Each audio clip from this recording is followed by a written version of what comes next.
नमस्कार प्यारे दोस्तों, स्वागत है आपका यूट्यूब चैनल लाइक्ट पर। दोस्तों, आज हम लोग इस वीडियो में सूचना का अधिकार अधिनियम 2005 राइट टू इंफॉर्मेशन के क्वेश्चन आंसर का दूसरा भाग करेंगे, जो आने वाली परीक्षा एमपी एडीपीओ के लिए काफ़ी महत्वपूर्ण है। तो चलिए दोस्तों, शुरू करते हैं। आज का पहला प्रश्न है, केंद्रीय सूचना आयोग का गठन सूचना का अधिकार अधिनियम 2005 के किस धारा के अंतर्गत होता है? 4 विकल्प दिया है। पहला विकल्प है धारा 11, दूसरा है धारा 12, तीसरा है धारा 13 और चौथा है धारा 15। इसका जो सही उत्तर है वो है धारा 12, विकल्प बी। अगला प्रश्न है कि केंद्रीय सूचना आयोग के संदर्भ में निम्न कथनों में सत्य कथन है। पहला विकल्प है मुख्य सूचना आयुक्त अपने पद पर मतलब अपने पद ग्रहण को तारीख से उतनी अवधि तक पद धारण करेगा जितनी केंद्रीय सरकार अवधारित करे। और दूसरा विकल्प है मुख्य सूचना आयुक्त पुनर्नियुक्ति हेतु पात्र नहीं होगा। तीसरा विकल्प है मुख्य सूचना आयुक्त 65 वर्ष की आयु प्राप्त करने पर अपने पद पर नहीं बना रहेगा। चौथा विकल्प है उपर्युक्त सभी। इसका जो सही उत्तर है वो है विकल्प डी, उपर्युक्त सभी। अगला प्रश्न है, केंद्रीय मुख्य सूचना आयुक्त के संबंध में निम्न कथनों में सत्य कथन है। पहला विकल्प है मुख्य सूचना आयुक्त मुख्य निर्वाचन आयुक्त के समकक्ष होता है। दूसरा विकल्प है या राष्ट्रपति के समक्ष शपथ लेता है। तीसरा है राष्ट्रपति को पद त्याग कर सकता है। और चौथा विकल्प है उपर्युक्त सभी। इसका जो सही उत्तर है मित्रों वो है विकल्प डी। अगला प्रश्न है कि मुख्य सूचना आयुक्त कोई सूचना आयुक्त को उसके पद से कौन हटा सकता है? पहला विकल्प है केंद्रीय सरकार, दूसरा राज्य सरकार, तीसरा राष्ट्रपति, चौथा प्रधानमंत्री। इसका जो सही उत्तर है मित्रों वो है राष्ट्रपति, विकल्प सी। अगला प्रश्न है, राष्ट्रपति मुख्य सूचना आयुक्त को उसके पद से हटा सकता है जब वह पहला विकल्प है सर्वोच्च न्यायालय द्वारा जांच के उपरांत कदाचार या अक्षमता साबित हो जाता है। दूसरा विकल्प है दिवालिया न्याय निर्णीत हुआ है।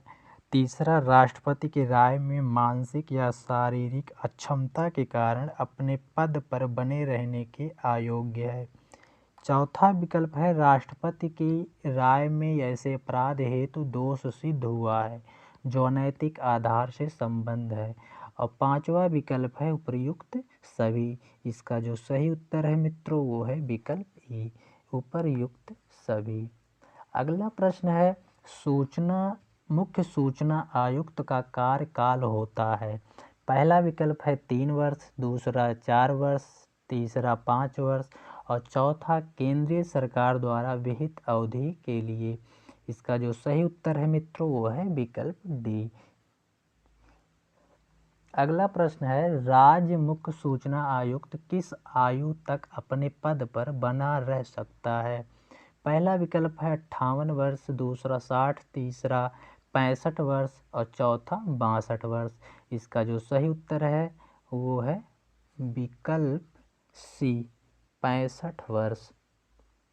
अगला प्रश्न है, राज्य सूचना आयोग का गठन सूचना का अधिकार अधिनियम 2005 के किस धारा के अंतर्गत होता है? पहला विकल्प है धारा 12, दूसरा धारा 13, तीसरा धारा 14 और चौथा धारा 15। इसका जो सही उत्तर है वो है धारा 15। अगला प्रश्न है, राज्य सूचना आयुक्त की नियुक्ति कौन करता है? विकल्प ए है राज्यपाल, दूसरा विकल्प है राज्य सरकार, तीसरा केंद्रीय सरकार, चौथा राष्ट्रपति। इसका जो सही उत्तर है वो है विकल्प ए, राज्यपाल। अगला प्रश्न है, राज्य सूचना आयुक्त को कौन हटा सकता है? पहला विकल्प है राष्ट्रपति, दूसरा राज्यपाल, तीसरा राज्य सरकार, चौथा उच्च न्यायालय। इसका जो सही उत्तर है वो है विकल्प बी, राज्यपाल। अगला प्रश्न है राज्य मुख्य सूचना आयुक्त। राज्य सूचना आयुक्त को राज्यपाल किन आधारों पर हटा सकता है? पहला विकल्प है साबित कदाचार या अक्षमता के आधार पर, दूसरा दिवालिया न्याय निर्णीत होने पर, तीसरा मानसिक या शारीरिक अक्षमता के आधार पर, चौथा विकल्प है उपर्युक्त सभी। इसका जो सही उत्तर है वो है विकल्प डी, उपर्युक्त सभी। अगला प्रश्न है राज्य मुख्य सूचना आयुक्त या राज्य सूचना आयुक्त को उसके पद से हटाए जाने की प्रक्रिया दी गई है। धारा 17 में, धारा 18 में, धारा 19 में, धारा 20 में। जो इसका सही विकल्प है वो है विकल्प ए, धारा 17 में। अगला प्रश्न है राज्य मुख्य सूचना आयुक्त, राज्य सूचना आयुक्त को हटाने की क्या प्रक्रिया दी गई है? पहला विकल्प है राज्यपाल के संदर्भ पर सर्वोच्च न्यायालय द्वारा कदाचार या असमर्थता के आधारों की जांच की जाएगी और उसके साबित होने पर राज्यपाल उसको पद से हटा देता है। दूसरा विकल्प है कदाचार या असमर्थता की जांच उच्च न्यायालय द्वारा की जाएगी। जांच में कदाचार या असमर्थता साबित होने पर राज्यपाल उसके पद से हटा देता है। और तीसरा विकल्प है कदाचार या असमर्थता के आधार पर उच्चतम न्यायालय की जांच रिपोर्ट के बिना भी राष्ट्रपति या राज्यपाल पद से हटा सकता है। और चौथा विकल्प है उपर्युक्त में से कोई नहीं। इसका जो सही उत्तर है वो है विकल्प ए। अगला प्रश्न है मुख्य सूचना आयुक्त या सूचना आयुक्त या राज्य मुख्य सूचना आयुक्त या राज्य सूचना आयुक्त को राष्ट्रपति या राज्यपाल यथास्थिति हटाए जाने से पूर्व सर्वोच्च न्यायालय द्वारा जांच कराया जाना आवश्यक है। पहला विकल्प है जब हटाए जाने का आधार कदाचार हो, दूसरा विकल्प है जब हटाए जाने का आधार असमर्थता हो, और तीसरा विकल्प है ए बी दोनों, और चौथा विकल्प है वह दिवालिया न्याय निर्णीत हो। इसका जो सही उत्तर है वो है विकल्प सी, ए बी दोनों। अगला प्रश्न है राज्य सूचना आयुक्त किसके समकक्ष होता है? पहला विकल्प है मुख्य सचिव के, दूसरा कैबिनेट मंत्री के, तीसरा सचिव के, चौथा है उपर्युक्त में से कोई नहीं। इसका जो सही उत्तर है वो है विकल्प ए, मुख्य सचिव के। अगला प्रश्न है केंद्रीय लोक सूचना अधिकारी या राज्य लोक सूचना अधिकारी के निर्णय से क्षुब्ध व्यक्ति निर्णय की प्राप्ति से कितने दिन के भीतर प्रथम अपील कर सकेगा? पहला विकल्प है 30 दिन के भीतर, दूसरा विकल्प है 60 दिन के भीतर, और तीसरा विकल्प है 90 दिन के भीतर, चौथा विकल्प है 12 दिन के अंदर। इसका जो सही उत्तर है वो है विकल्प ए, 30 दिन के भीतर। अगला प्रश्न है आरटीआई अधिनियम के अंतर्गत गठित सूचना आयोगों की शक्तियां एवं कृत्य दिए गए हैं। धारा 18 में, धारा 19 में, धारा 20 में, इनमें से कोई नहीं। इसका जो सही उत्तर है वो है विकल्प 18, धारा 18 विकल्प ए। अगला प्रश्न है केंद्रीय लोक सूचना अधिकारी या राज्य लोक सूचना प्राधिकारी के निर्णय से क्षुब्ध व्यक्ति प्रथम अपील वरिष्ठ अधिकारी के समक्ष कर सकता है। वरिष्ठ अधिकारी अपील के दाखिल होने के कितने दिन के भीतर उसका निस्तारण करेगा? पहला विकल्प है 30 दिन के भीतर, दूसरा 45 दिन के भीतर यदि अवधि बढ़ाई गई हो, और तीसरा विकल्प है उक्त ए बी दोनों, चौथा विकल्प है केवल ए। इसका जो सही उत्तर है वो है विकल्प सी, ए बी दोनों। अगला प्रश्न है सही सुलेमित है। पहला विकल्प है प्रथम अपील धारा 19(1), द्वितीय अपील 19(2), जुर्माना धारा 20, सूचना धारा 2 चौथा अगला विकल्प है उपर्युक्त सभी। इसका जो सही उत्तर है वो है विकल्प ई, उपर्युक्त सभी सुलेमित हैं। अगला प्रश्न है प्रथम अपील के निर्णय से क्षुब्ध व्यक्ति द्वितीय अपील करेगा। विकल्प ए है केंद्रीय सूचना आयोग को, दूसरा है राज्य सूचना आयोग को, तीसरा ए बी को यथास्थिति और चौथा विकल्प है उपर्युक्त में से कोई नहीं। इसका जो सही उत्तर है वो है विकल्प सी, ए बी को यथास्थिति। अगला प्रश्न है कि केंद्रीय सूचना अधिकारी या राज्य सूचना अधिकारी जैसी भी स्थिति हो यथासंभव शीघ्रता के साथ और किसी भी दशा में निवेदन की प्राप्ति के 30 दिन के भीतर शुल्क के संदाय पर सूचना प्रदान नहीं करता है तो पीड़ित व्यक्ति करेगा। पहला विकल्प है अपील, दूसरा है पुनरीक्षण, तीसरा है पुनर्विलोकन, चौथा है रिट। इसका जो सही उत्तर है वो है विकल्प ए, अपील।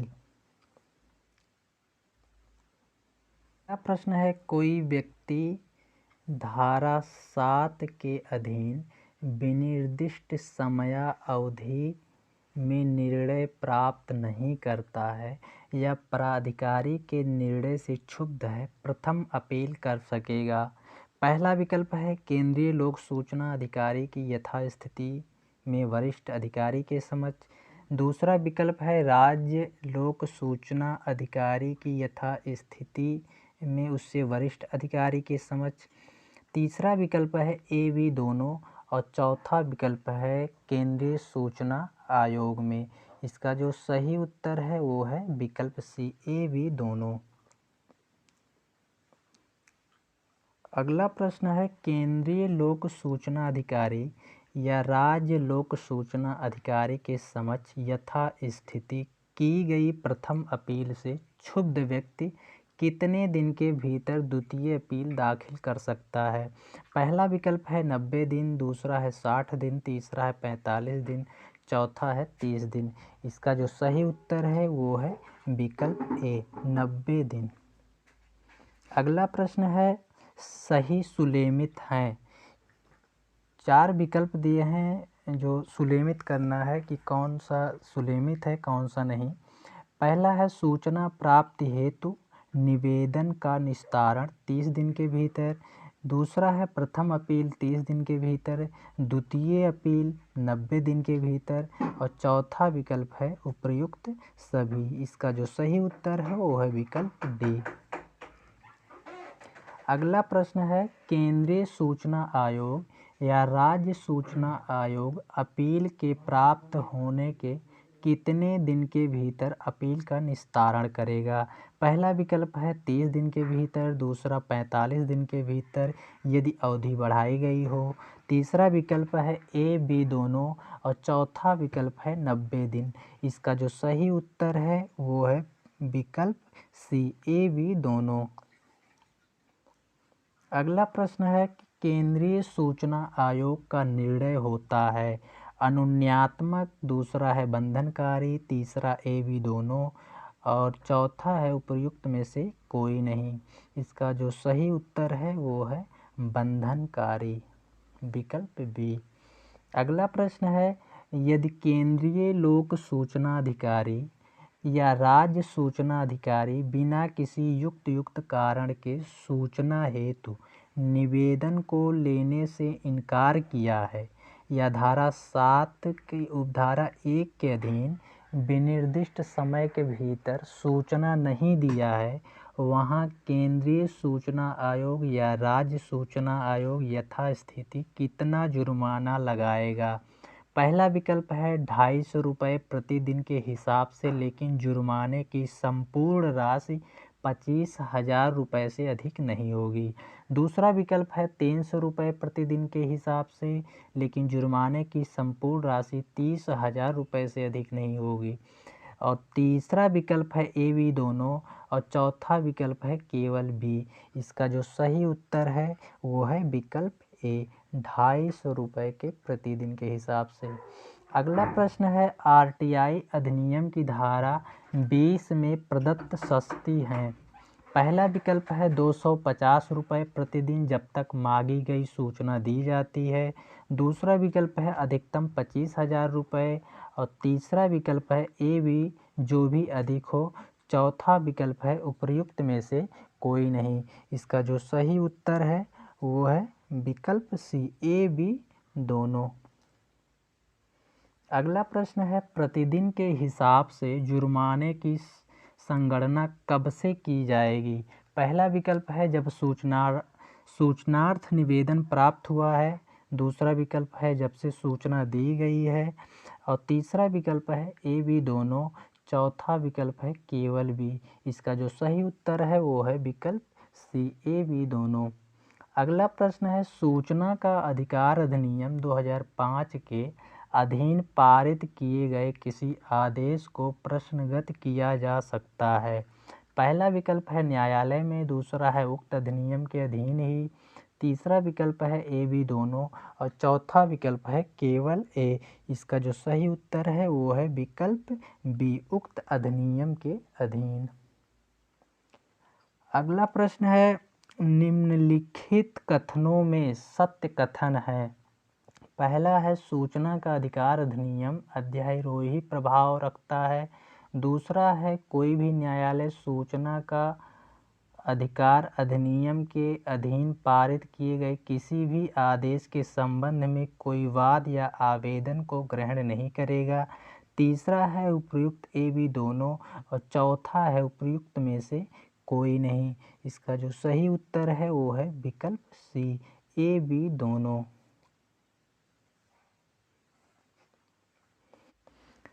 अगला प्रश्न है न्यायालयों के क्षेत्राधिकार वर्जित हैं। धारा 22 के अंतर्गत। दूसरा विकल्प है धारा 23 के अंतर्गत। तीसरा है धारा 24 के अंतर्गत। चौथा है धारा 25 के अंतर्गत। इसका जो सही उत्तर है वो है विकल्प बी धारा 23 के अंतर्गत। अगला प्रश्न है आरटीआई अधिनियम के अधीन रिपोर्ट करने की प्रक्रिया के विषय में निम्नलिखित में से कौन सत्य है। पहला है केंद्रीय सूचना आयोग शीघ्रतम प्रत्येक वर्ष के उपरांत केंद्र सरकार को वार्षिक रिपोर्ट भेजेगा। दूसरा है केंद्रीय सूचना आयोग प्रत्येक वर्ष के उपरांत संसद में वार्षिक रिपोर्ट भेजेगा। तीसरा है केंद्रीय सूचना आयोग अधिनियम के अधीन गठित संसदीय समिति को प्रत्येक वर्ष के अंत में संसद में रखे जाने हेतु वार्षिक रिपोर्ट निर्दिष्ट करेगा। चौथा विकल्प है उपर्युक्त में से कोई नहीं। इसका जो सही उत्तर है वो है विकल्प ए। अगला प्रश्न है सही सुलेमित नहीं है। पहला है सूचना का अधिकार धारा 3। दूसरा है सूचना प्राप्त करने हेतु निवेदन धारा 6। तीसरा है निवेदनों का निस्तारण धारा 7। चौथा है सूचना के प्रकटीकरण से छूट। इसका जो सही सुलेमित नहीं है वो है विकल्प डी। सूचना के प्रकटीकरण से छूट का जो सेक्शन है वो है 8। अगला प्रश्न है सही सुलेमित नहीं है। पहला है केंद्रीय सूचना आयोग का गठन धारा 12। राज्य सूचना आयोग का गठन धारा 15। तीसरा है अपील धारा 19। चौथा है जुर्माना धारा 21। इसका जो सही सुलेमित नहीं है वो है विकल्प डी जुर्माना। जुर्माने का जो सेक्शन है वो है 20 धारा 20। अगला प्रश्न है सही सुलेमित नहीं है। पहला है अधिनियम का अध्यारोही प्रभाव धारा 22। दूसरा है न्यायालय की अधिकारिता का वर्जन धारा 23। तीसरा है अधिनियम कुछ निश्चित संगठनों पर लागू ना होना धारा 24 और चौथा है आयोग के कार्य एवं शक्तियाँ। इसका जो सही सुलेमित नहीं है वो है विकल्प डी आयोग के कार्य एवं शक्तियाँ जो है वो है धारा 18 में। अगला प्रश्न है, सूचना निःशुल्क दी जाएगी। पहला विकल्प है जब आवेदन गरीबी रेखा से नीचे का है। दूसरा विकल्प है जब लोक प्राधिकारी निर्धारित समय के भीतर मांगी गई सूचना देने में असफल रहता है। तीसरा विकल्प है ए बी दोनों। चौथा है जब आवेदक अनुजाति जाति एवं अनुसूचित जनजाति का सदस्य हो। इसका जो सही उत्तर है वो है विकल्प सी, ए बी दोनों। अगला प्रश्न है, किसी भी व्यक्ति के विरुद्ध सद्भाव में की गई कार्यवाही के लिए कोई वाद, अभियोजन या विधिक कार्यवाही नहीं की जाएगी या संरक्षण प्राप्त है। पहला विकल्प है धारा 20, दूसरा है धारा 21, तीसरा है धारा 22 और चौथा है धारा 23। इसका जो सही उत्तर है वो है विकल्प बी, धारा 21। अगला प्रश्न है, सूचना का अधिकार अधिनियम 2005 के उपबंधों को कार्यान्वित करने हेतु नियम बनाने की शक्ति प्राप्त है। पहला विकल्प है केंद्रीय सरकार को, दूसरा है केवल राज्य सरकार को, तीसरा है समुचित सरकार को, चौथा है केंद्रीय सूचना आयोग को। इसका जो सही उत्तर है वो है विकल्प सी, समुचित सरकार को। अगला प्रश्न है, समुचित सरकार को अधिनियम के उपबंधों को कार्यान्वित करने हेतु नियम बनाने की शक्ति प्राप्त है। धारा 27 के अंतर्गत, दूसरा विकल्प है धारा 28 के अंतर्गत, तीसरा विकल्प धारा 29 के अंतर्गत, चौथा है धारा 35 के अंतर्गत। इसका जो सही उत्तर है वो है विकल्प ए, धारा 27 के अंतर्गत। अगला प्रश्न है, सूचना के अधिकार अधिनियम के उपबंधों को कार्यान्वित करने के लिए नियमों की रचना कर सकेगा या कर सकेगी। पहला विकल्प है समुचित सरकार, धारा 27। दूसरा विकल्प है सक्षम प्राधिकारी, धारा 28। तीसरा विकल्प है ए बी दोनों और चौथा विकल्प है संसद या राज्य विधान मंडल। इसका जो सही उत्तर है वो है विकल्प सी।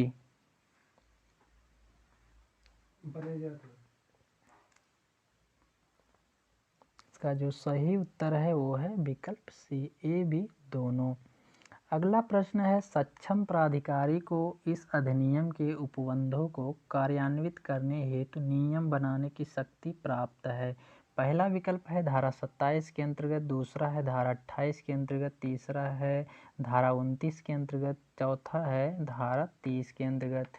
इसका जो सही उत्तर है वो है विकल्प बी, 28 के अंतर्गत। अगला प्रश्न है, सूचना अधिकार अधिनियम 2005 के अंतर्गत सूचना प्राप्त करने हेतु आवेदन के साथ शुल्क देय होता है। पहला विकल्प है 10 रुपये, दूसरा है 50 रुपये, तीसरा है 100 रुपये, चौथा है 500 रुपये। इसका जो सही उत्तर है वो है विकल्प ए, 10 रुपये। अगला प्रश्न है, सूचना का अधिकार अधिनियम के अधीन इस अधिनियम के प्रवर्तन में उत्पन्न होने वाली कठिनाइयों से निपटने की शक्ति किसको प्राप्त है। पहला है प्रधानमंत्री, दूसरा है केंद्र सरकार, तीसरा है भारत के राष्ट्रपति, चौथा है सर्वोच्च न्यायालय। इसका जो सही उत्तर है वो है विकल्प बी, केंद्र सरकार। अगला प्रश्न है, सूचना का अधिकार अधिनियम निम्नलिखित में से किस पर प्रयोज्य नहीं होता है। पहला विकल्प है लोक प्राधिकारी, दूसरा सार्वजनिक उपक्रम, तीसरा है उच्च न्यायालय के रजिस्ट्री, चौथा है निजी संगठन। इसका जो सही उत्तर है वो है विकल्प डी, निजी संगठन।